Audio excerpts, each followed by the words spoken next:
आपकी एडवाइजर दीदी।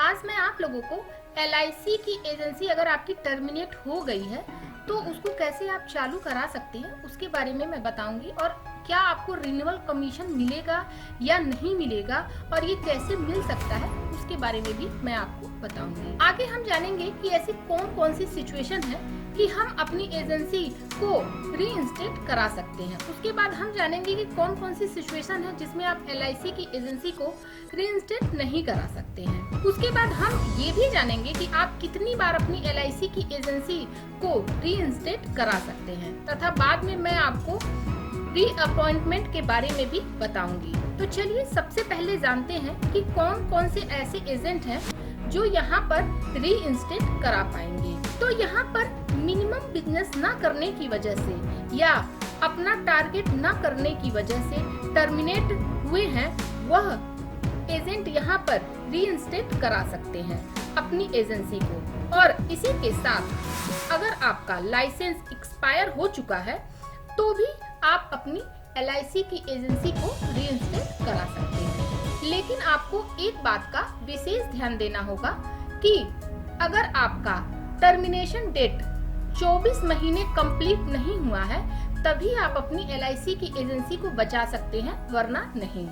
अगर आपकी LIC की एजेंसी टर्मिनेट हुए 24 महीने बीत चुके हैं तब आप अपनी एजेंसी चालू नहीं करा पाएंगे तथा आपको नया कोड लेना पड़ेगा, इसलिए इस बात का विशेष ध्यान दीजिएगा। चलिए अब बात करते हैं ऐसे कौन कौन से एजेंट हैं जो अपनी LIC की एजेंसी को चालू नहीं करा पाएंगे। अगर कोई एजेंट LIC का एजेंट है, अगर वह रिजाइन दे देता है तो वह दोबारा अपनी LIC की एजेंसी को चालू नहीं करा सकता। और अगर कोई एजेंट टर्मिनेट हो चुका है और उसे टर्मिनेशन उसकी जो डेट है वो 24 महीने से ज्यादा हो गई है तभी वह अपनी एजेंसी चालू नहीं करा सकता। इसी के साथ साथ अगर LIC ने आपको टर्मिनेट किया है, उसके बहुत रीजन हो सकते हैं, जैसे आपके बहुत ज्यादा क्लेम आते हैं या आपने LIC डिसिप्लिन को फॉलो नहीं किया है या किसी ने आपके बारे में कंप्लेन कर दिया है। ऐसे बहुत से रीजन हो सकते हैं जिसके कारण LIC ने आपको टर्मिनेट कर दिया है। तो ऐसी स्थिति में आप अपनी LIC की एजेंसी चालू नहीं करा सकते हैं। तो चलिए अब जानते हैं कि कोई एजेंट अपनी LIC एजेंसी कैसे स्टार्ट कर सकता है। अगर कोई एजेंट अपनी LIC की एजेंसी चालू करा सकता है तो वह दो तरह के एजेंट हो सकते हैं। पहला वह हो सकता है जो एलिजिबल है रिन्यूअल कमीशन के लिए, और दूसरा LIC एजेंट ऐसा हो सकता है जो कि एलिजिबल नहीं है रिन्यूअल कमीशन के लिए। तो चलिए इसको थोड़ा डिटेल में समझते हैं एक एग्जांपल से। अगर आप 5 साल का मिनिमम बिजनेस कर देते हैं तथा 25 पॉलिसी डिफरेंट लाइफ की इन फोर्स है और अगर आपकी एजेंसी 5 साल बाद टर्मिनेट हो जाती है तो आपको रिन्यूअल कमीशन मिलता रहेगा। इसी तरह से LIC ने और भी बहुत सारे पॉइंट बताए हैं जिसमें आप LIC से टर्मिनेट होने के बाद भी रिन्यूअल कमीशन पा सकते हैं।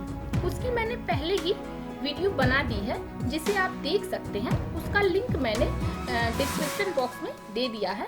इस वीडियो में मैंने मिनिमम टारगेट के बारे में बताया है।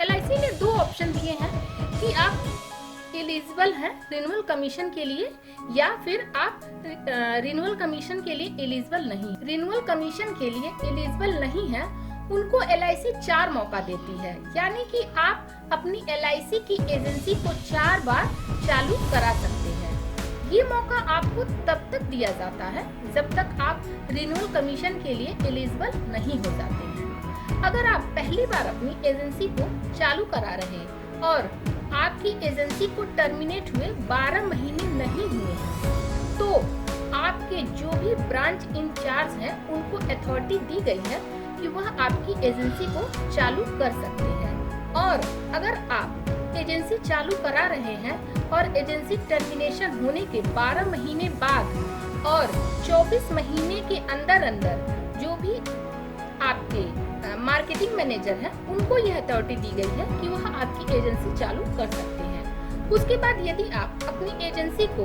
सेकंड टाइम चालू करा रहे हैं तो आपके जो भी मार्केटिंग मैनेजर हैं उनको अथॉरिटी दी गई है कि वह आपकी एजेंसी को चालू कर सकते हैं। उसके बाद अगर आप थर्ड या फोर्थ टाइम अपनी एजेंसी को चालू करा रहे हैं तो जो भी आपके सीनियर या डिविजनल मैनेजर हैं उनको यह अथॉरिटी दी गई है कि वह आपकी एजेंसी को चालू कर दें। यहाँ पर आपको यह बात याद रखनी है कि आप जब भी टर्मिनेट किए गए हैं उससे 24 महीने के अंदर आप अपनी एजेंसी को चालू करा लें, वरना आपकी एजेंसी कभी भी चालू नहीं होगी।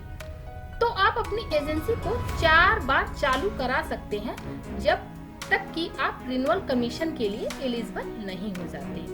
अब बात करते हैं जो रिन्यूअल कमीशन के लिए एलिजिबल है, तो जो भी एजेंट रिन्यूअल कमीशन के लिए एलिजिबल हो जाते हैं उन लोगों के लिए रीइंस्टमेंट की कोई भी लिमिट नहीं दी गई है। वह जितनी बार चाहें उतनी बार अपनी एजेंसी को चालू कर सकते हैं। यहाँ पर उनको इस बात का ध्यान रखना होगा कि जब भी उनकी एजेंसी टर्मिनेट होती है उसके 24 महीने के अंदर ही उनको भी अपनी एजेंसी को चालू करना पड़ेगा।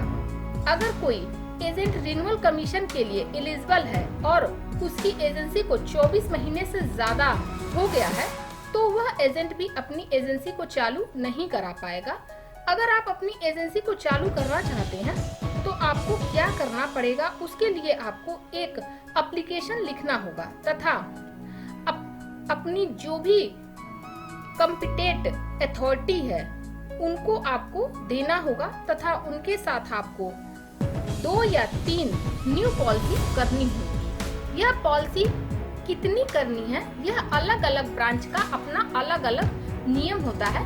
जैसे मान लीजिए आप किसी भी ब्रांच के हैं, कोई किसी ब्रांच का है, कोई गोरखपुर ब्रांच का है, कोई दिल्ली का है, कोई लखनऊ का है, तो हर ब्रांच का अलग अलग होता है, नियम अलग अलग होता है कि भाई किसी जगह 2 पॉलिसी करके आप अपना चालू करा सकते हैं, कहीं आप 3 पॉलिसी कर सकते हैं, तो ये आपका अलग अलग नियम होता है। अगर आप फर्स्ट टाइम अपनी एजेंसी को चालू करा रहे हैं तो आपके जो ब्रांच इंचार्ज हैं उनको यह अथॉरिटी दी गई है कि वह आपकी एजेंसी को चालू कर दें। उसके बाद यदि आप अपनी एजेंसी को सेकंड टाइम या उसके बाद कभी भी अपनी एजेंसी को चालू करते हैं तो जो भी आपके मार्केटिंग मैनेजर हैं उनको यह अथॉरिटी दी गई है कि वह आपकी एजेंसी को चालू कर दें। तो चलिए अब मैं आपको रीअपॉइंटमेंट के बारे में बता दूं।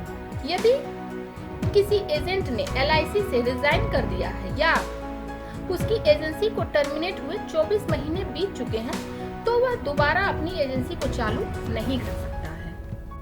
उसको दोबारा से न्यू कोड लेना होगा तथा जो पहले एजेंट का जो पहले आप अगर एजेंट थे और उसका जो रिन्यूअल कमीशन आपको मिलता था उस टाइम, वो अगर आप सेकेंड टाइम न्यू कोड लेते हैं तो आपको वो रिन्यूअल कमीशन भी नहीं मिलेगा। और मान लीजिए आप फर्स्ट टाइम अगर आपने कोई टारगेट अचीव किया था तो मतलब आपको फर्स्ट टाइम एजेंसी का कोई भी लाभ हो वो सेकेंड टाइम आपको बिल्कुल भी LIC नहीं देती है। ये आप मान के चलिए कि अगर सेकेंड टाइम आप कोड लेते हैं तो ये आपका न्यू, जैसे न्यू बिजनेस इंसान स्टार्ट करता है या न्यू कोई कोड लेके अपना काम स्टार्ट करता है वैसे आपको ये करना होगा। तो अगर आपको मेरी ये वीडियो पसंद आई हो तो please like, share and subscribe. LIC से संबंधित किसी अन्य जानकारी के लिए कमेंट बॉक्स में कमेंट करें। Thank you.